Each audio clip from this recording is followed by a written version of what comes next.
Amahoro y'Imana akomeze kubana namwe. Ndizera yuko mukomeje kugira ibihe vyiza. Pour les adventistes, mukomeze kugira isabato nziza. Mukomeze kunezererwa uyu munsi w'isabato. Pour les non adventistes n'abatemera isabato namwe, weekend ikomeze kubabera nziza cane gose.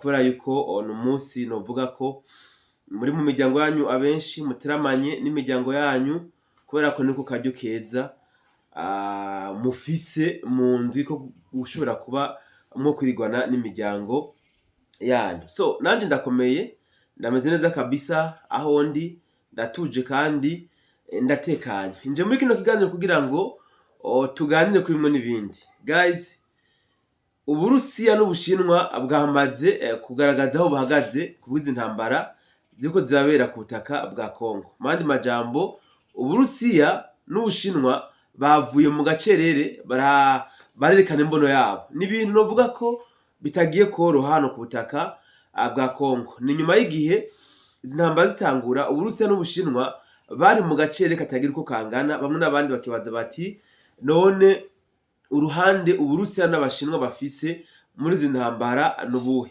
Nubwo bamwe bavuze bati Uburusiya n'Ubushinwa bavuye mu gacerere kumbure kubera ko batanguye kubona ko inyungu z'Ubushinwa zatanguye guhungabanywa hano muri Sud Kivu, ati niyo mpamvu bavuye mu gacerere. Reka ndaguha ikaze uze ubane natwe muri kino kiganiro kugira ngo tukwereke position Ubushinwa n'Uburusiya bahagazemwo kubwiza intambara ziriko zirabera hano mu buseruko bwa Kongo, ndetse kandi tunarabire na hamwe etat d'avancement y'ivyo Leta Zunze Ubumwe za Amerika zategetse President Paul Kagame aho bigeze. Ukaba udukurikira utaragira subscribe, nukuri ntaco bitwaye kugira sabone.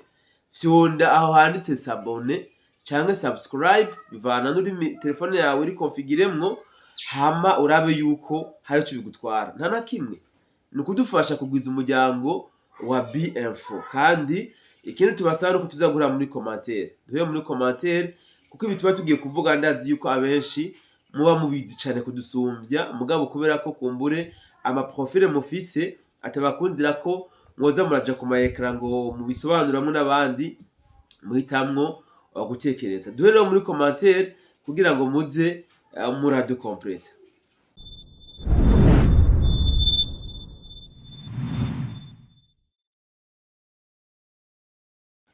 Turi kwigenekerezo rya 20, ukwezi ni Kigarama, umwaka no 2025. Mandi majambo, dusigaje iminsi 10 gusa kugira ngo tube twahejeje umwaka w'2025, dushoboye gutanga urundi mwaka w'2026. Mbaye ndabipfuriza amahigwe, umugisha no kuroranirwa mu mwaka w'2026. Iminsi 10 ntabwo ari mike.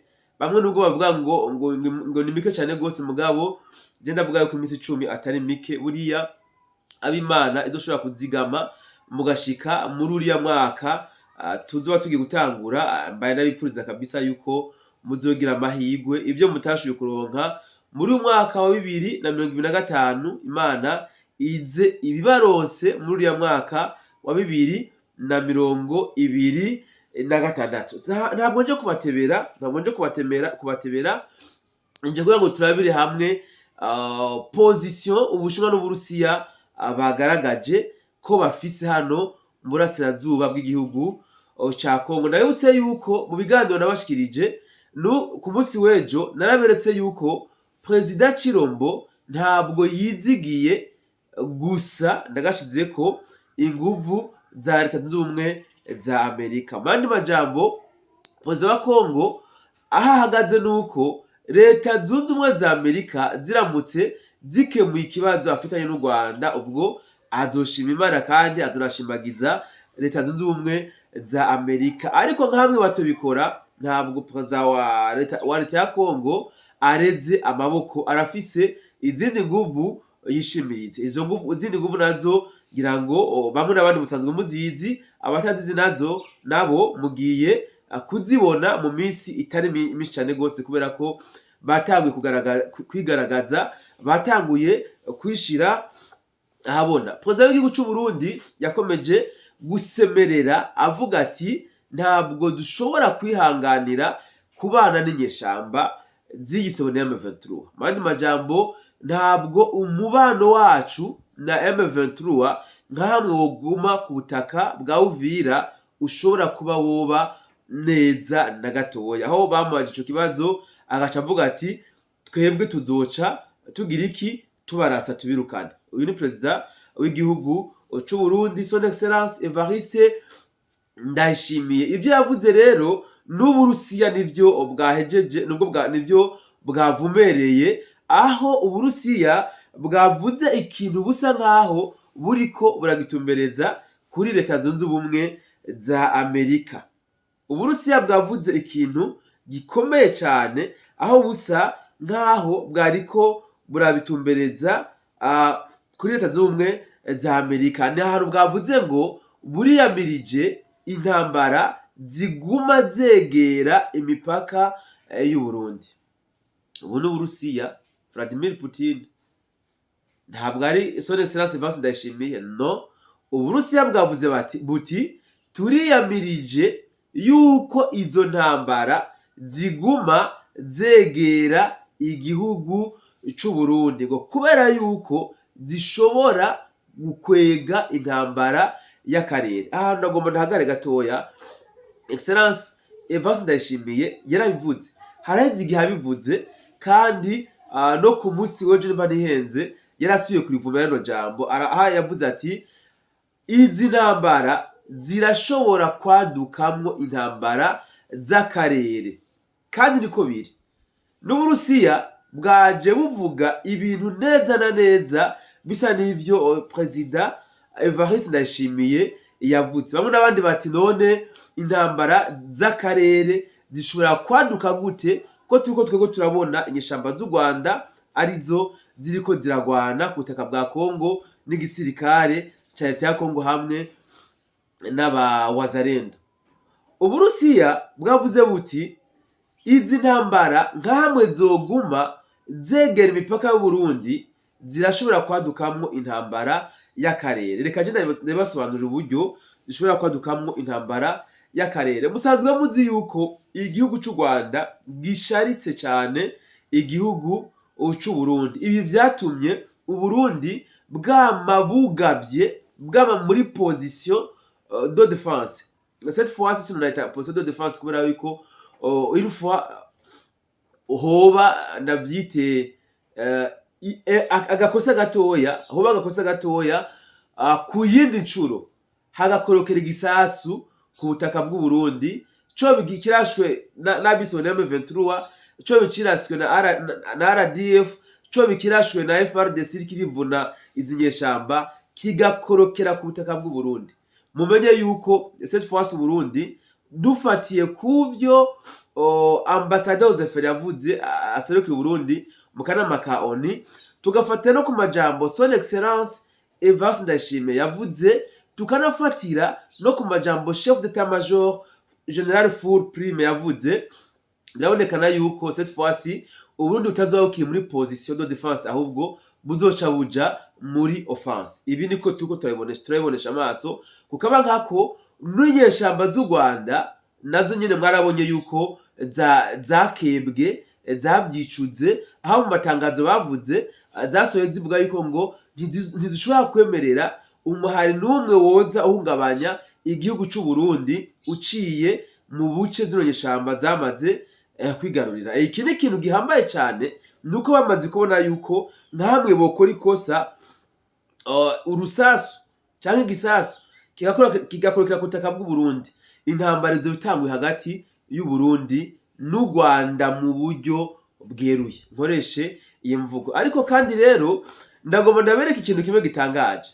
U Rwanda ntabwo gwitaye ku by'intambara ishobora kwaduka y'akarere, ntabwo bibababaza, kubera yuko ntabwo ari bo bagwana iyo ntambara, cyangwa se sinabo bari kwaragwaniza intambara ziri ku butaka bwa Kongo. Mugabo iyi Leta Zunze Ubumwe za Amerika hamwe n'iki gihugu c'Uburusiya bo bibatera impungenge nkamwe intambara y'akarere kwaduka nuko bino bihugu ari vyo bizogwanira hano mu karere. Niyo mpamvu rero yaba Amerika bwaba Uburusiya bose bakomeza kwamama biyamiriza yuko izi ntambara ziri kutaka bwa Kongo zishobora kwadukamwo intambara z'akarere.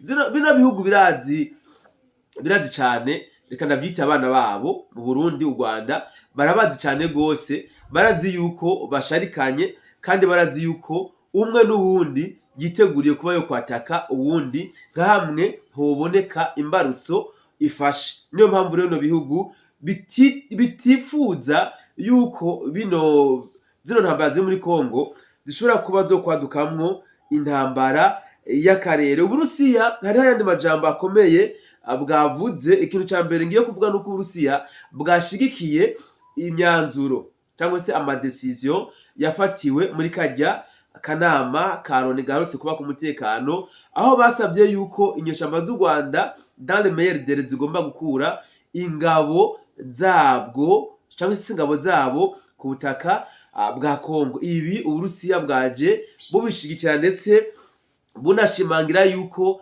amasezerano cyangwa se accord de principe yasinyiwe i Doha igomba gushigwa mu ngiro atakindi kintu na kimwe gihindutse. Ikindi kintu gihambaye cyane Uburusiya bwagaragaje yuko bushigikiye nuko igisabo catanzwe muri kajya kanama ka Loni cuko MONUSCO, ingabo za MONUSCO zigomba kongerwa ikiringo. Iki Uburusiya nabo nyene bacemeje, aho bavuze ko Uburusiya nako MONUSCO, ingabo za MONUSCO zigiye kongerwa ikiringo c'umwaka.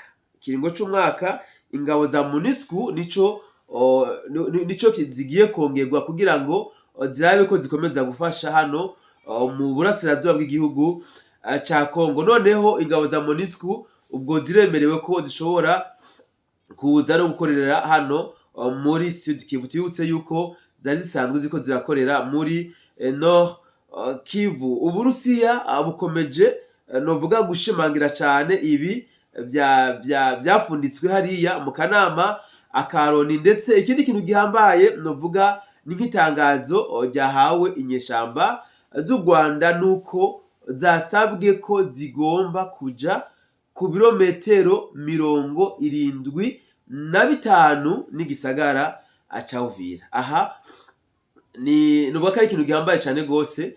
Noneho inyeshamba z'u Rwanda tuvuge yuko zashoboye kuvugwa une fois dans l'histoire, aho zahawe ikiringo nako yuko zigomba kuja ku birometero birenga 75. Aha ni muri ya ntumbero yo kugira ngo bashobore kugira iki, kurinda imbarutso yoshobora kwaduka umwanya ikabyara intambara y'akarere. Mwumve yuko ibi ari ibintu novuga ko bihambaye, kandi nk'amweshamba z'u Rwanda zo bikora birashobora kuba byo kwambesa tension yariri hagati y'igihugu c'u Rwanda ndetse n'igihugu c'u Burundi. Ndabibutse kandi yuko le fait ko bariko barashimangira yuko izi nyeshamba z'u Rwanda zishobora guhagarika cyangwa se izi ntambara ziriko zegerezwa imipaka cyangwa se umupaka w'igihugu c'u Burundi, nuko buriya n'igihugu ca Tanzania kirashobora kuba coba menace,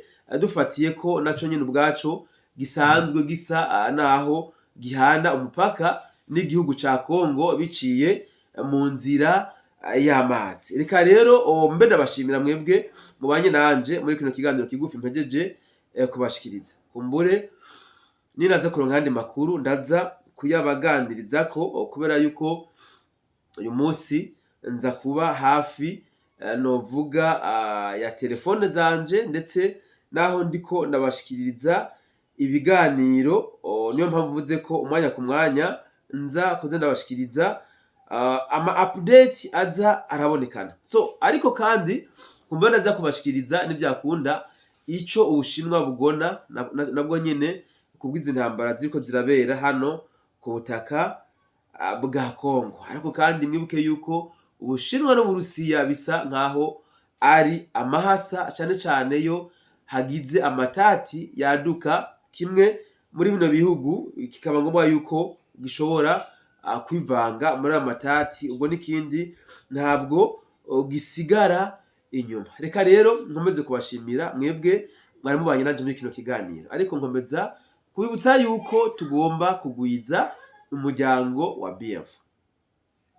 Nta kindi bigusaba, wowe dukurikirana utaragira sabone nako kajambo fyondako cyangwa subscribe, ubwo uba wirangirije, uba wamaze kuba umumambre wa B-Info canke na B-Info Plus. Reka rero nkomeze kubipfuriza kugira weekend nziza, mugire akaruhuko keza n'imiryango yanyu, ubwo turashobora kongera Imana yabishaka. Mugire aho muba mwubahwe. Ciao ciao.